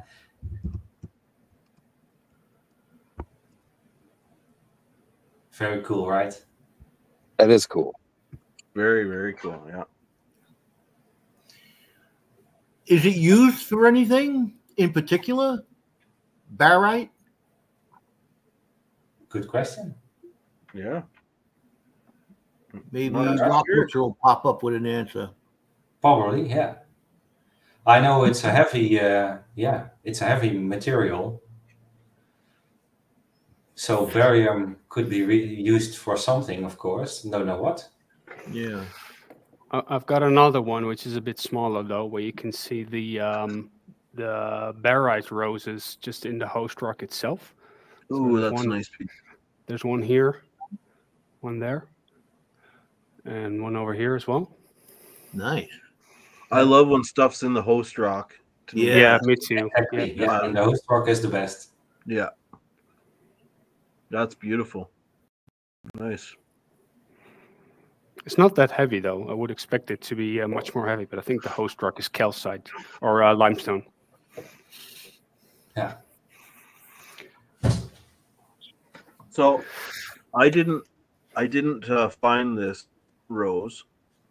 You want to know where I found this rose? Backyard. Thrift store. Really? Really? Yeah. A thrift store. Oh, that's cool. Yeah. And you paid $1 for it. Huh? And you paid $1. $1. Yeah. Right? So Oh, that's a good pick. It's a good pick. it's a good pick. Yeah. Exactly. Yeah. Cool. It's, Cool. you can find some nice rocks and stuff at thrift stores. It just kind of has thrown me for a loop. I'm like, I would never have expected. Well, when we go to thrift stores here, we can't find crystals at all, or it's not common. It's often already sold somewhere or picked out or whatever. You can't find it very much here, unfortunately. Yeah. Yeah, people know the value of it. Here, the market also is rising the last 10 years. So, for example, the biggest mineral fair in the Netherlands was with 1,000 visitors for a weekend 10 years ago. It's an example, I'm not sure, but for example. But now you have more than 3,000 to 5,000 people a day. And you see everybody is getting to know with crystals for in-house or for just a collection or for displaying in some cabinets. So yeah, it's really rising here. Yeah. Nice. Also with you guys, or is it normal, is it stable there? I say it's probably more popular where you guys are than it would be in North America. Like, it's popular here. Rock hounding and crystals is popular, but I think it's a thing that's growing. Well, I've noticed that, there's a lot of, if you go to flea markets around here or local places that have them every once in a while, you're always going to find a table that has various different types of rocks, that polished rocks. A lot of rock tumbling is done here in the United States. Yeah. Okay. Yeah. And people, I stop at them all the time. And, if me and my wife are at a flea market or something like that, she'll point out, oh, there's a table over there that you'd be interested in, and there's all kinds of rocks and stuff and minerals. Yeah. So there's a lot in the United States. Yeah. Yeah, it's good that it's there, and it doesn't have to be always high quality specimen for the highest prices. You have to have a mixture of everything, and otherwise it will be only rare to have or rare to buy, and that's not the best for crystals, in my opinion.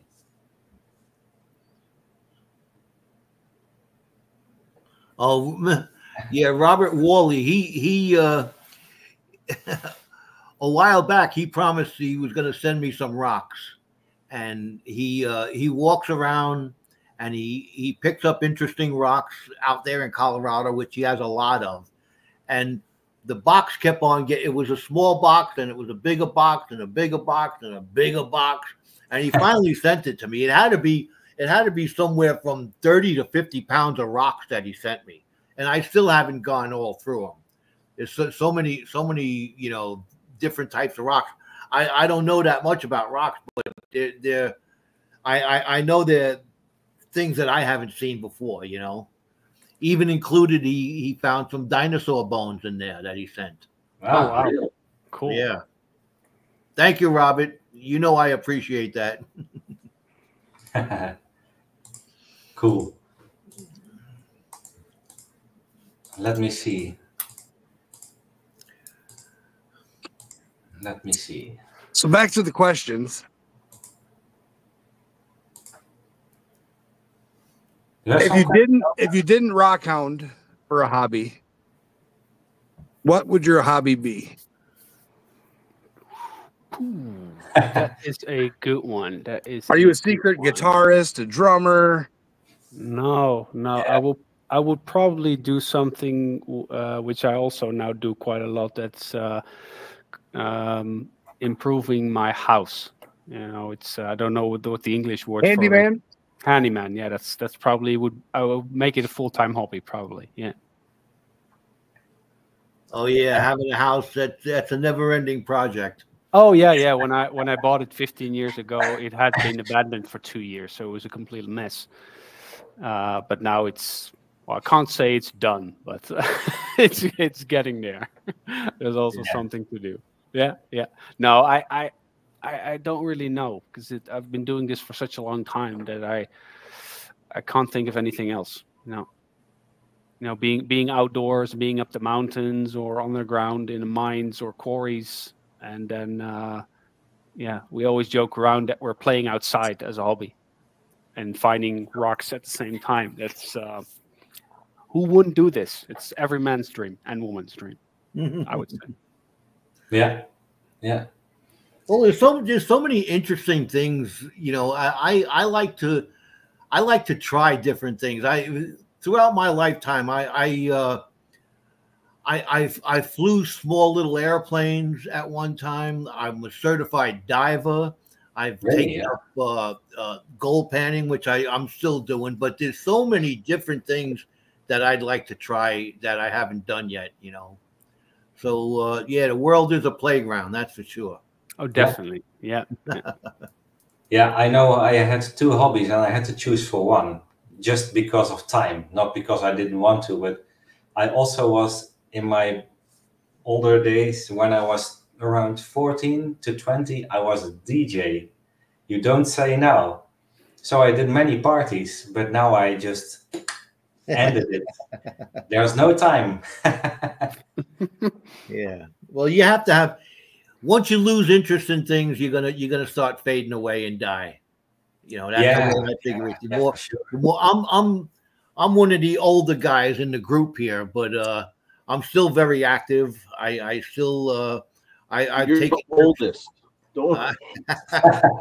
I've taken trips down to meet these guys and prospect with them. So I try to keep active because I know as soon as I stop being active, I'm going to fade away.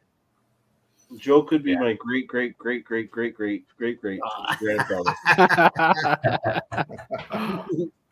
Yeah, my handle here is Gold Eagle, but they dropped the G and they just call me Old Eagle now. Old Balls Eagle. Bald Eagle too. Joe, I think it's really cool that you're still so active. I mean, absolutely. You know, if I look at other people that are a bit older, they would just sit down and do nothing. So really nice, excellent. Keep on doing that as long as you can. As long as I can, I will. Yeah, definitely. So then we'll make the same live stream in about 50 years when you're 110 or something, and we'll do this. I'll be really good at panning then. Yeah, like this. Exactly. Cool. Yeah, well, talking about all this stuff made me want to sluice. Now I'm so we're seeing that you're going. You're quite active, actually.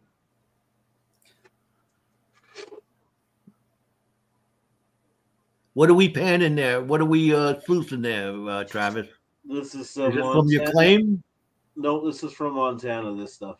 Oh, Montana cons. Okay. So this stuff is where Joe needed oxygen, basically. That's where this stuff is from. Yeah, we have a one of the people in the chat there, 406 Miner. Mm-hmm. He's from Montana, and I met him on the YouTube channel and told him that, you know, one of my bucket list things was to go to Montana and pan for gold, and he says, "Come on out." Yeah. And just at the drop of a dime, I says, you know, it's an opportunity I can't let pass up. I want to do this, and you know, like I say, I'm getting up there in years. There might come a time where I can't do it anymore. So I went out there. I met Stacy, 406 Miner, and did some prospecting up on his claim, and had a great time. Learned a lot. You know, it's one of those once in a lifetime experiences for me. Yeah, that's so valuable. You have to do it. Yeah, of course. Yeah. Hey, but guys, a question from me. When I see you panning, or in this case, sluicing, what's your favorite? Only using pan or also sluicing? Because that's partially motorized, of course. And is there a favor for you guys? Well, for me, I have a small sluice like that. What I do with the small sluice is I sluice the tailings in case I missed anything while I'm panning. But I'd much rather pan. I love panning and getting down to the to the black sand, and when you just getting that off the edge of the pan, then you start seeing that shiny gold, and that's the part of it that excites me the most. So for me, it would be panning. I have a variety of pans that I use. Yeah, I can understand. Then it's really when you have it in your hand or in the pan, then you have it in your hands, in my opinion. Then you see it, the black sand is fading away, and the spicks come through. Yeah, I can understand. I've only experienced very, a few flakes, maybe I'd say maybe 10, 15 flakes that you find in a pan. I want to experience where I find 50 to 100 flakes in a pan. Yeah, that's on the list. For me, it would also be panning, right? Like, because being down by the river, listening to the wind in the trees, where my claim is, I can hear there's an old historical town down the river from where my claim is. And it's got that old steam whistle in it. When I'm panning, I get that steam whistle rolling through the valley of the mountains. It brings you right back to the old timers, right? The old original gold rush. Yeah. So it's just that, and that lure of gold, right? Like, I don't know. So when you're panning, you get that black sand. I also often see that in videos. Is there anything special about that black sand itself? Because when we were searching for crystals, we're not looking for the crystals. We're finding the chloride sand first. Is that black sand? Is that anything? It's a heavy. So if there's black sand, there's a potential for gold, but it doesn't mean there's gold. Okay. It's not a condition or something. Okay. Is it like a metal or? It can be. It can be magnetic. It's not always magnetic. Okay. Magnetite. Yeah, sometimes it's hematite. Sometimes it's magnetite. Okay. Yeah. Makes sense. Yeah, I saw that in the gold mining program shows on Discovery Channel and everything. Is that once you start cleaning up the sluice, it's always black sand first. So yeah. If you got enough of that black sand, like we've traded pay dirts back and forth throughout the community here, and one of the things is I have a container full of black sand that I've saved. So if you want to do something for your good friend up there, you send them a bag of pay dirt and put a couple spoonfuls of that black sand in there, and it makes it a lot harder for panning. Yeah, exactly. When I first met Stacy, the guy from Montana, 406, he sent me a bag of pay dirt, and I actually made a video on it. And I started off the video by taking the bag that was still, the dirt was still in the bag, and taking my magnet and putting it on the side, and the magnet actually stuck to the bag. There was so much magnet in there. Yeah. If you go to Iceland here in Europe, Iceland is a volcanic island. So the beaches are black, so it's called black sands, but it's not black sand as in gold black sand. But if you should search for gold there, everything is impossible, of course, when everything is black sand. Yeah, but it's volcanic sand, I think. It's volcanic sand, yeah. It's as black as it can get. So this is the stuff that Joe's talking about. This is the 406 miner. Yeah. And it's called Cape D sand. It is pure, fine, black sand. I don't know if you can really see it. Yeah. Then you have something to work on. Yeah, that'll take me a while, yeah. Oh, I see the dog is helping you as well. Yeah, that's Ray. She's our gold hound, yeah. Nice. How's it going, gentleman prospector? Yeah. This is all black. Oh, yeah. All right, we're getting to the pointy end of the stick. Anything you guys want to touch on before we hit that 2-hour mark? Well, we could show some of our finds. I don't know, Kristian, if you have any other pieces laying around. I have still 3 right here that might be interesting. Well, I have pointed something out as well. Something here. My display cases are gone here. I'm just moving in-house, so I don't have any crystals here. But maybe we can show something with one of our killer finds from last year from Belgium. Hey, Gold Pen and Dutchie's in the house. Oh, there he is. Hey, hello, There he Jacco. Hello. And now in Dutch, Jacco. Goedenavond. Hello, Jacco. Yeah, well, it's a good idea, Kristian. So last year we had a really interesting moment when the Dutch television was filming us for a short on their programming, and that was actually filmed in a quarry. I can't show that video because they sent it to me. It's quite a small one, and it was like a promotion video for prospecting. But the funny thing is that when they left after the recordings in the early afternoon, we kept on digging in the hole that we actually showed in that video, and we extracted even bigger crystals from that pocket. And so we called them, please come back, but they were already miles away. So. But for that place, it was a seldom find, as in the quality and the size of the crystals. Yeah. Shall I do that video that they made first, the small promotion video? It's really a nice recording that they made. Yeah, sure. It was actually they sent it on TV. Give me a second if I can find it.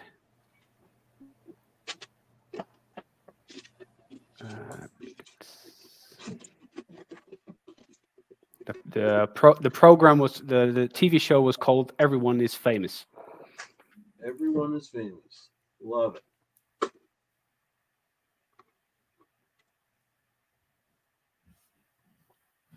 Let's see. Hold on.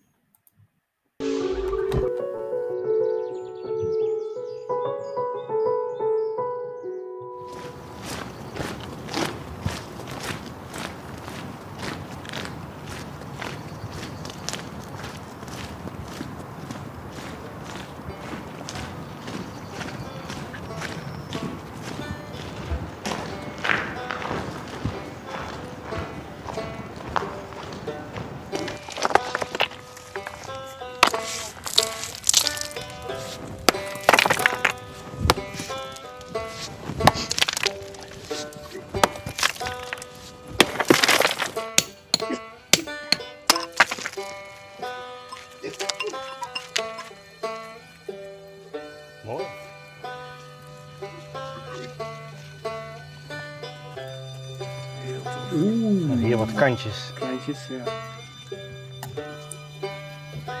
Oh, wow.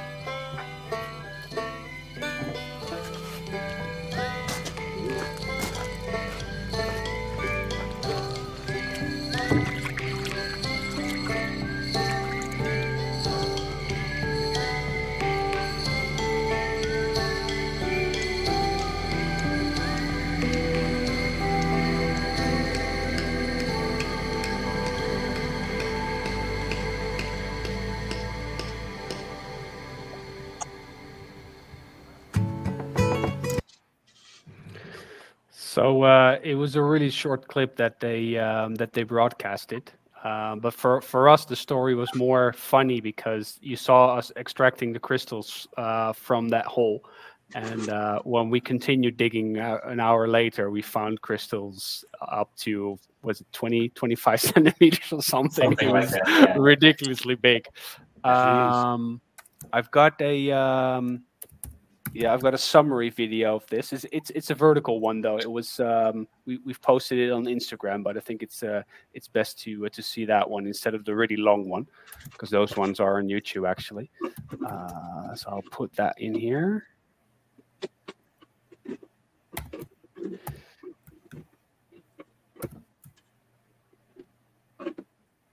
If I can find it. We might be able to do a quick pan here. Wow. Yeah, got it. There it is.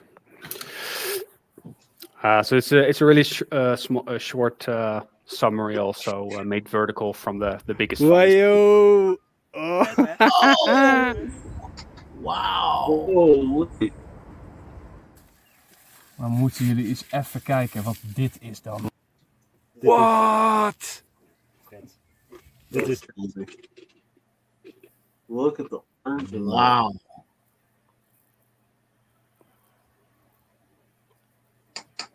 Wow. Oh man, I want something like that in my collection. Oh. All right, I'm coming over, guys. Yeah, it's calcite, Robert. Yeah, it's indeed calcite. Yeah, this was actually the first time we found crystals together that we gave names because they were so big and so unique. So we have the just doing it by heart. We have the 3 of a kind, I think. Yeah. We have the king of the castle, which was the biggest crystal at the beginning. That was all the way at the top of the pocket. And the last one was the Eye of Sauron, because it looked like the tower with the eye in the middle. Yeah, and people actually liked the fact that we gave them names. So we did an exposition on that mineral fair in The Hague. So we didn't tell anyone about these finds until we had that exposition, and then we showcased it for the first time. There were even people from Belgium that come to their quarry on a weekly basis, and they were looking at the pieces and were just shaking their heads like, no way, no way that you guys found this. They came back 20 times looking at it again. No way, no way. So that was really cool. Yeah, once in a lifetime find for that location. Wow. A question from Robert: do you acid wash? Well, not normally. These crystals were cleaned with water and they were like that, so that's good. In seldom cases we have to clean them more when they're really dull, but I don't like it. I like it when nature makes the crystals like they are, and they stay like that. But okay, it's possible. Yeah, we also sometimes clean crystals with we call it detionite, but I think in the US it's called mineral clean, which is a composition of a couple of chemicals that allows you to remove iron rust. I think it's super iron out. That's iron out. Yeah. Iron out. Yeah. Yeah, that's the US name. But we have it here on the markets as well. But we tend to make it ourselves with a mixing it up, and then you can keep it for 24 hours. And we throw in all the quartz and all the smoky quartz and amethysts, and then it removes all the limonite and iron, and you end up with pieces like this. Let's see if we can't make you bigger there. Oh yeah, sure. Sorry. Oh, you share the image, Daniel? Is that? No, just on big screen. Here we go. Yeah. So this is a big. It almost looks like an Arkansas quartz crystal, but this one comes from Switzerland, and it was completely covered in iron and rust, and using that cleanup, it's crystal clear, literally. Yeah. Yeah. Very nice. There's still a lot of cleaning to do with other pieces as well.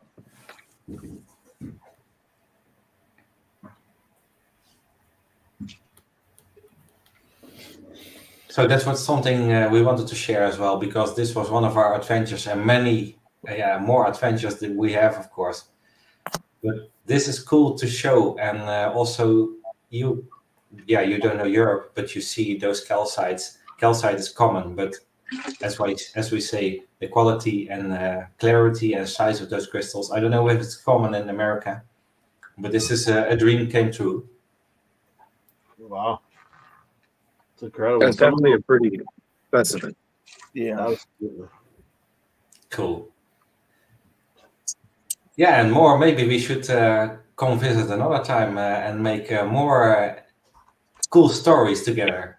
Oh yeah, you're definitely welcome to join us anytime.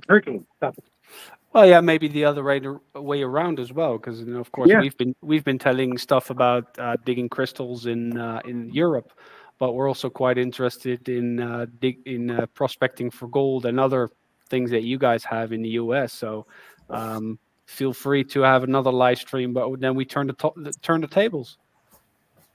I'm ready. Yeah. Oh yeah, here you go, Joe. Yeah. There you go. That's a nice one. That's a nice one. Cool to see. Yeah, the next time you go out on an adventure, you know, it's fascinating. We love to see it. We'd love to have you up here and talk about your next adventure for sure. Absolutely. Especially with the stuff that you're finding out there.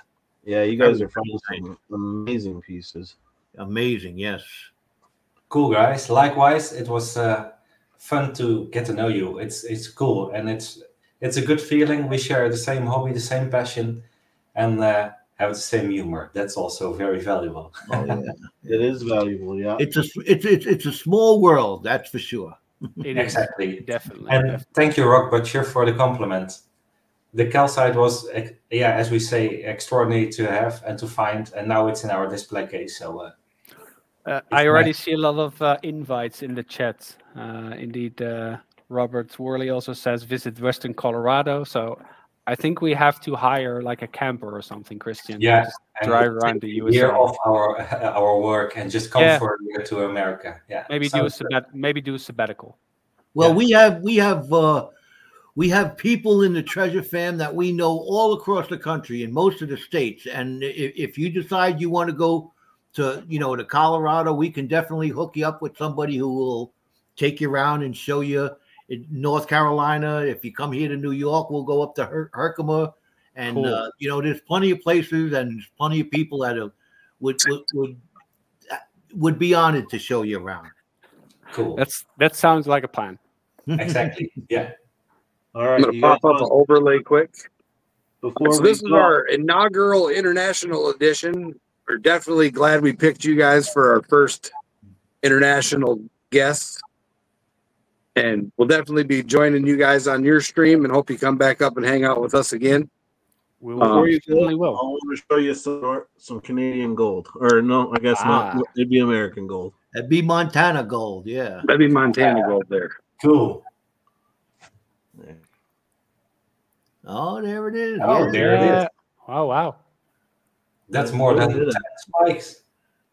Amongst that black sand. Yeah. Yeah, but you can see it glittering. Yeah. Oh, yeah. That is so cool. Yeah. Their link is one of the top links down in the description. It's got their link tree with all the different locations you can find them: Instagram, their website, their YouTube. And with that, I'm going to hit the end. We'll hit the outro and we'll get dropped backstage. But if you guys want to wait, we can pop back in. We will. Yep. Thanks everyone for having us, and really appreciate it that you would having us on the show. And thank you for entertaining us for the past 2 hours. It was very, very enlightening and very educational. Educational, that's for sure. Sneaky educational, though.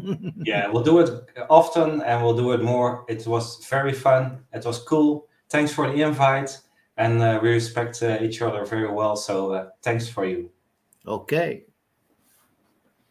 Bye, everyone. Take care, Bye. YouTube. See you later.